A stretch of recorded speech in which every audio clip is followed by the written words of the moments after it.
メーターパネルのケーブルですね。銅線でやってあったんですけど、やっぱり瞬間接着剤でポロポロポロポロ落ちてきて、まあそれはいいんですけど、直してる間にどうしても銅線などでちょっとイメージが硬いんですよね。ちょっと素材を変えました。この後うまく塗れるかどうかは分かんないです。これあれですね、エポキシパテを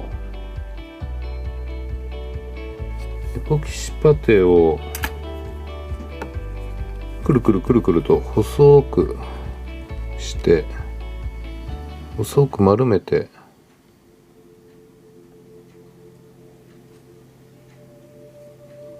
それを瞬間接着剤でやっぱりくっつけてるんですよ。まあくるくるくるくるやってたのは大理石の上で定規でくるくるやってました。ちょっと長すぎるかな。固まってからではね成形ができないんで、動く間に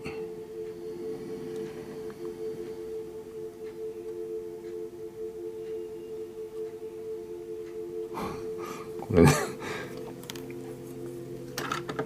動く間にはいいけど伸びてくんですよね。引っ張るとピンセットでつまんで引っ張ると伸びてきちゃうんで、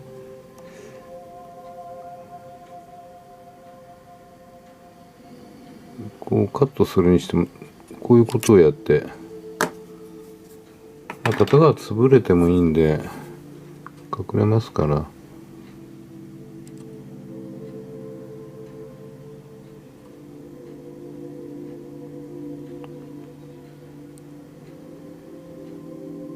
まあこの方がケーブルらしいのかなって感じがしてやってますけど、実際に配線がどこに行ってるかは適当ですよ。こんな感じかな。キャノピー塗るのと同じ考えで、まあこの下の造層とか、ランチャー、まあパイロンですね。これらも一緒に塗りたいんで、切り出してみました。これすっげえな、このブレード目。これね、嬉しいな、このパーツ。まあ最近の模型事情ちょっとわかんないで、みんなついてるかもしんないね。ついてないで、まずそうですね、かなり合いはいいので、まあただ押さえとかないとね、多少やっぱりこう真ん中が浮いちゃったりするんで、ちょっと押さえてやればかっちり合いますから、まあ糊が固まるまで糊テープでくるくるっとしてきます。で例によってここまでしなくていいかもしれないけども、接着強度を上げるために内側にタミヤのセメント、外側からタミヤの新セメント、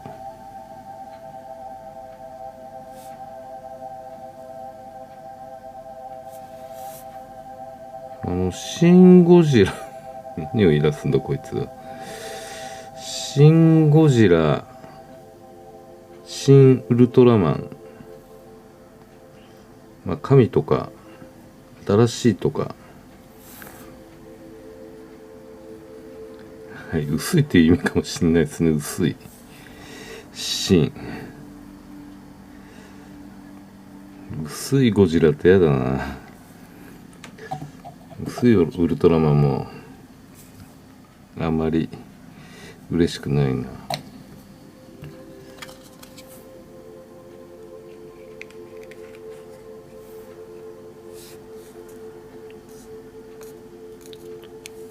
まあ、これでしっかりその段差が出ないように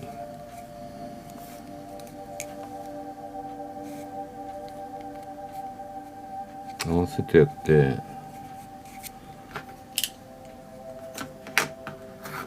触れば段差の有無分かりますからね。テープでキュッと。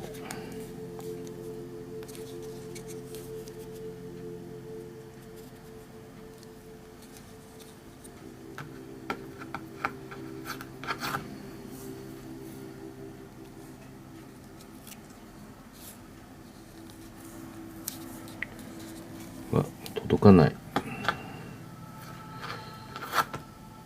じゃあこの辺にもキュッと。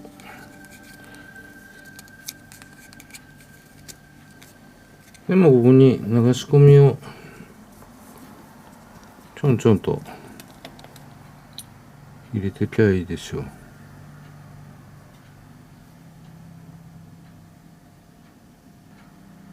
くれぐれもテ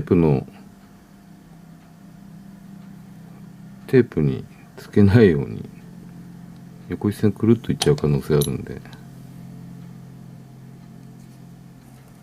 この羽根っこもつけますかね。羽根っこはミスターセメント S とタミヤセメントを合わせたやつですね、例によって。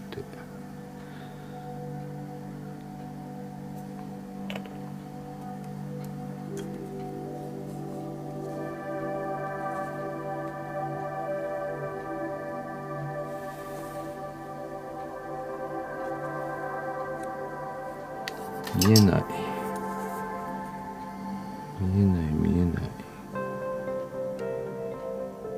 こいいなぁ。メカニカルだなぁ。で、ランチャーレール。これも流し込みだけでいいか。向きをね、間違えないようにしないといけないので。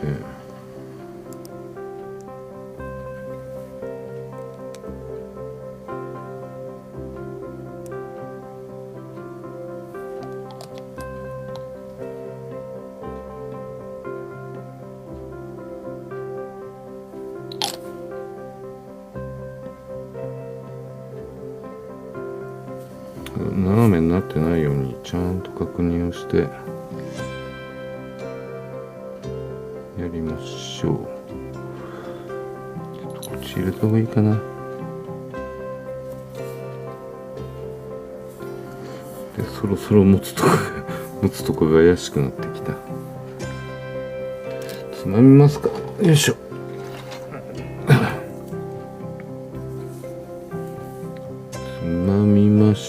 つまみましょう。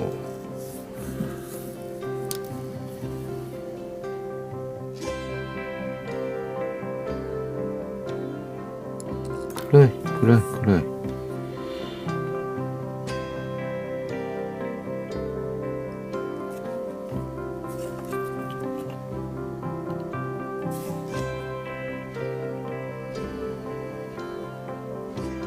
だから3つ使い分けてるかな。接着剤は溶剤系は濃いやつ、薄いやつ、真ん中のやつって。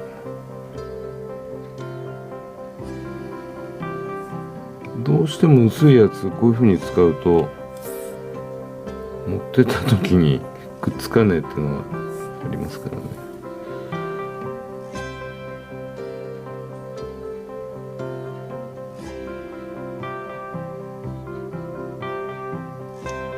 しょうがないですよ。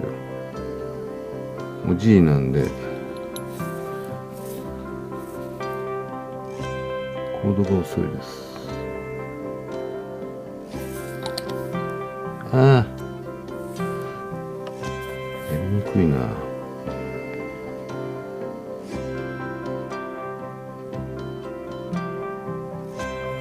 ほんとね、目があれですよ。目が見えない。いいかな、この角度で。いやー、この層の形がこの造装の形が超懐かしいんですけどね。まあこんな感じで合わせ目はスティックヤスリなんかで、まあスポンジヤスリでもいいかな。R に追従するんで。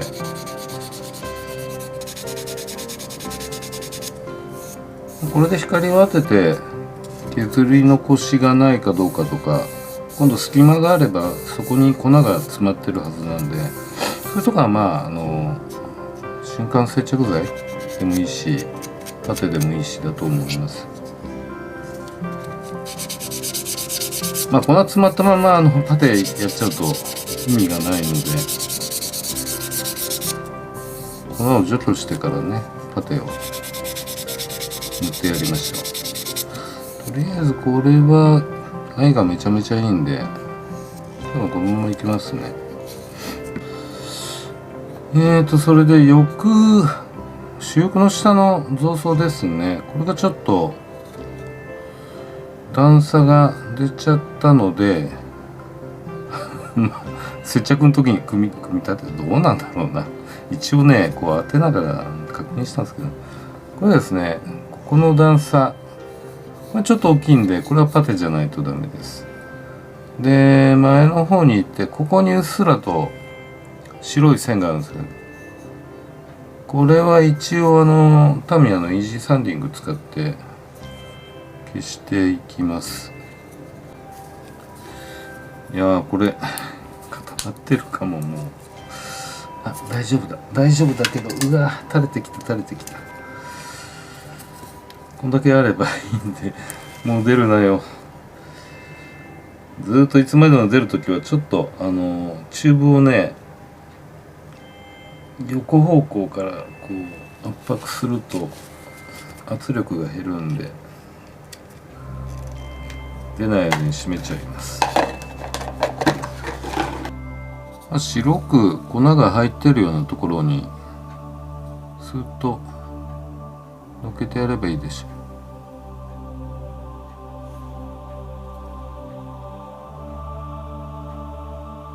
でイージーサンディングは瞬着スプレー、硬化スプレー使っちゃうと硬くなっちゃうんで、このまま自然放置でいいと思います。ちょっと時間はかかりますけどね。接着剤乾いたかどうかね、接着剤じゃないイージーサンディングが乾いたかどうかの目安なんですけど、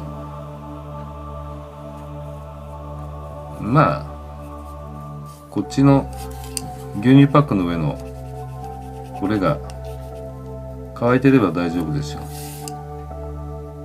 ギュッと持たないよね。ギュッと持っちゃうと指くっついちゃいますから。一応胴体下の造装もちょっとだけ気になるとこあったんで微妙だったんですけどね、一応念のためにイージーサンディング盛りました。薄く白い線が出てたんで、光当たったとこは影は出てなかったんで、多分そのままでも良かったと思うんですけど、念のためです。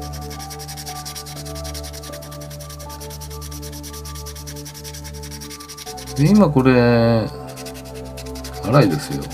木工用のスポンジヤスリでめっちゃ粗いです。400番かな。ただ使い込んでるんで600ぐらいになってると思うんですけど、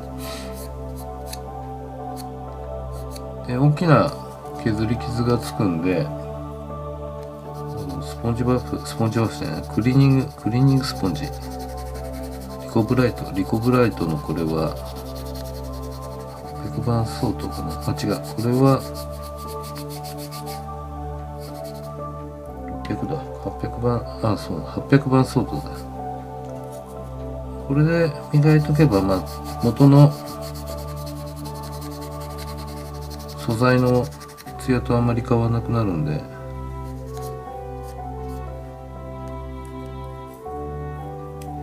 隙間というか白い線は消えました。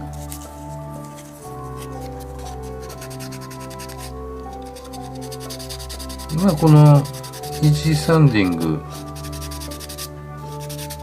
研磨し終えたら、さっきのもう一個の方の主翼下の銅装ですね。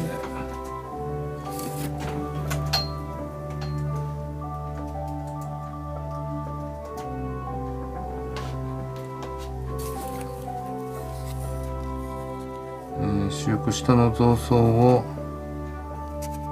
パテを入れていきます。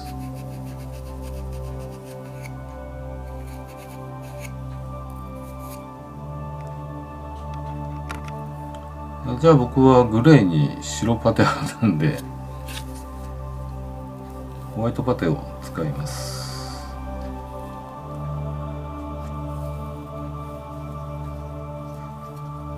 チューブから直接取らないとニューって出てきちゃうからですよ。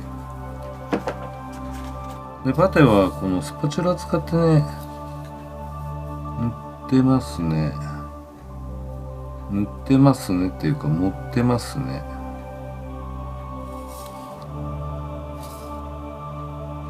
でこのスパチュラがこういう形状なんですよ。逆ワールがついてるんで鳴らしやすい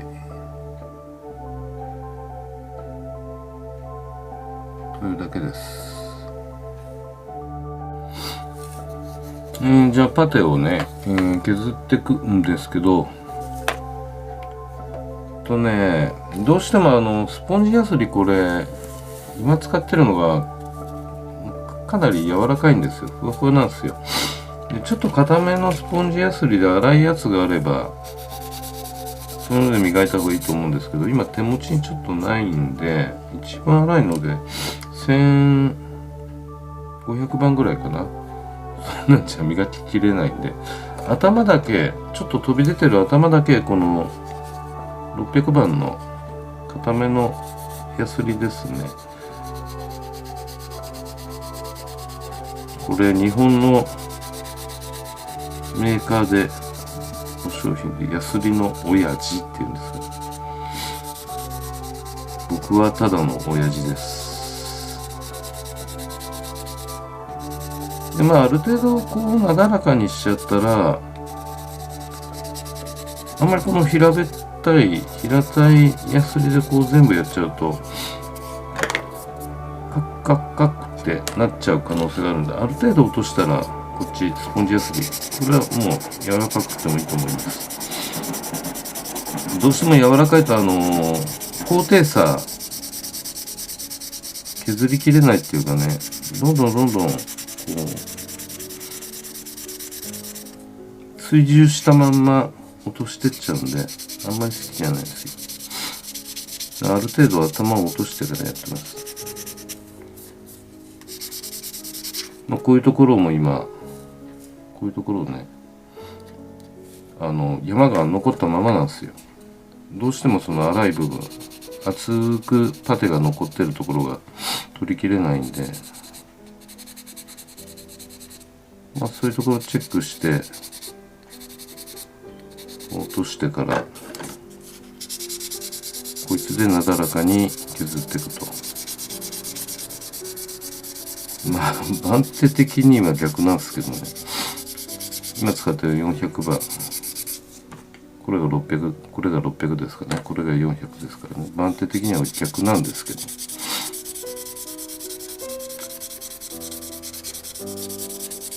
でこのように、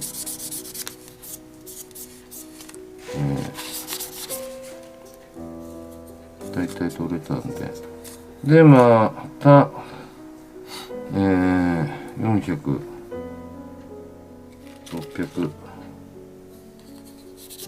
600番のクリーニングスポンジリコブライトなんちゃらパッドクリーニングパッドだったかな、ハンドパッド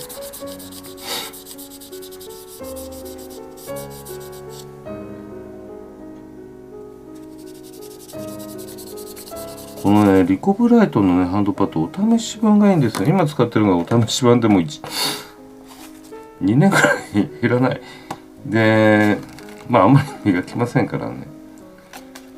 全部入ってるんですよ、全部。バランス的にこれが一番いいんだけどな。ないんですよ今これ。行きつけのホームセンターに飛び出てるところをある程度落としてって、これ落とす時もこうできるだけこっちをこう動かしながらとか、なるべく直線にならないように磨きますけど。番手が違った。これだ、高校の組み合わせ、これが1000番だ。紫色が600でし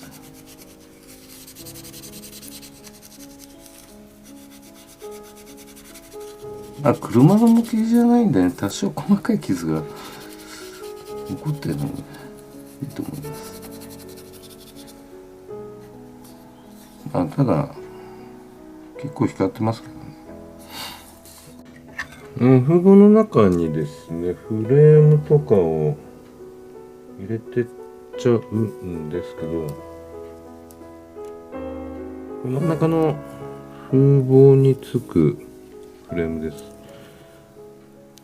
飛ばすね、部品が超ちっちゃいんで、ミラーなんかこんなちっちゃいですよ。ランナーから取り出すのも苦労したという。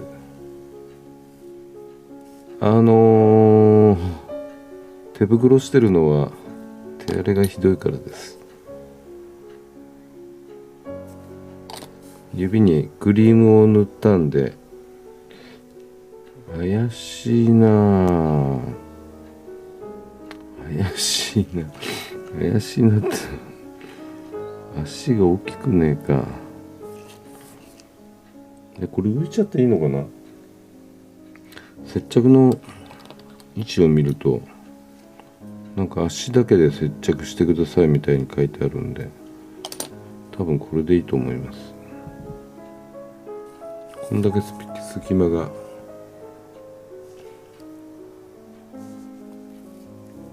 ただ隙間出てるとはいえこっちくっつけちゃえば分かんないですけどね。くっつけちゃうかも。このちょうど真ん中のくぼみに風防側にあるタブが入ってくるんだ。そうですね。なるほど。だから隙間はあって正解だったんだ。ちょっと位置が手袋してるんで感覚がつかめない。こうだな。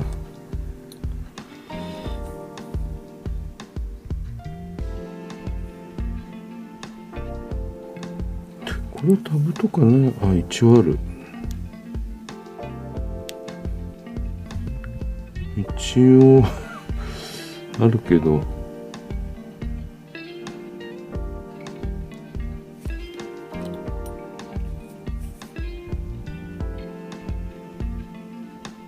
テープに糊がつかないように糊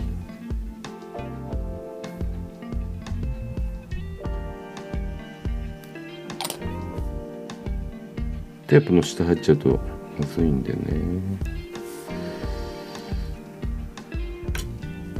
でミラーですよ、ミラーミラーですよ。でどうしようかな。これ例のミラーフィニッシュかなんか貼るんですけど、ミラーフィニッシュ買ってこようかな。やっぱそういうのは薄手の長谷川のミラーフィニッシュが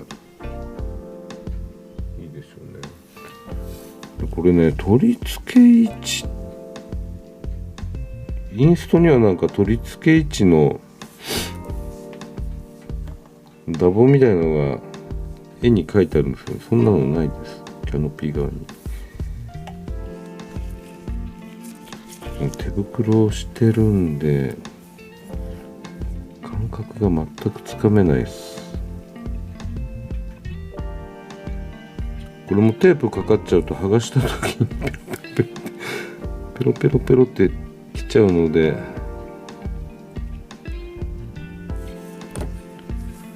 テープにかからないように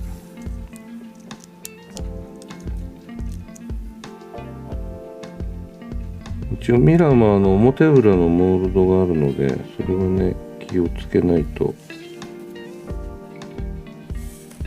けないですね。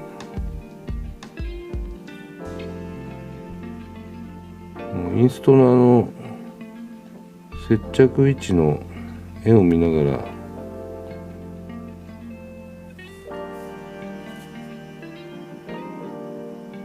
貼っていくしかないですよね。でこれであと塗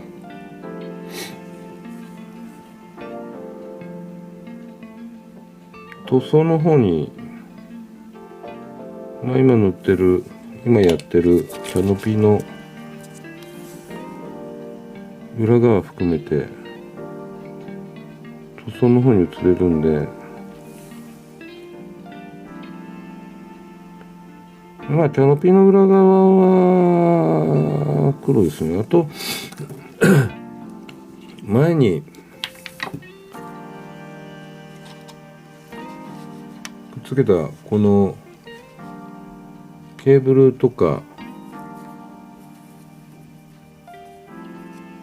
これもまだくっつけてないんで、くっつけちゃうか今この上で塗れないかなと思って、なんとか、この中をね塗料回らないようにマスキングしてやればいいと思うので、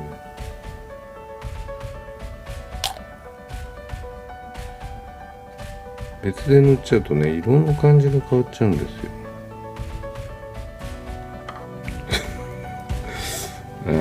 マスキングか。こっちのエッジの部分は筆で塗ればいいのかな。そういうとこをまとめて塗っていきます。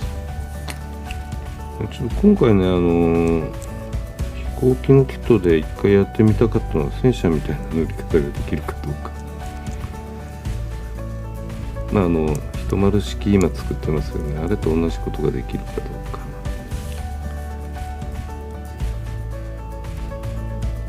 多分ねその方法やってる人も多分いるとは思います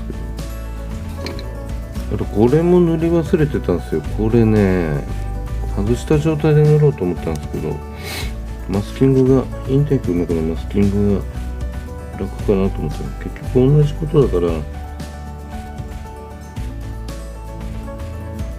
うなのかな。これつけると間口が狭くなるからマスキングしにくくなるような気もするんですよね。じゃあ次回は、ぼちぼち塗装の方に入っていきます。まず下塗りからですね。それではまた。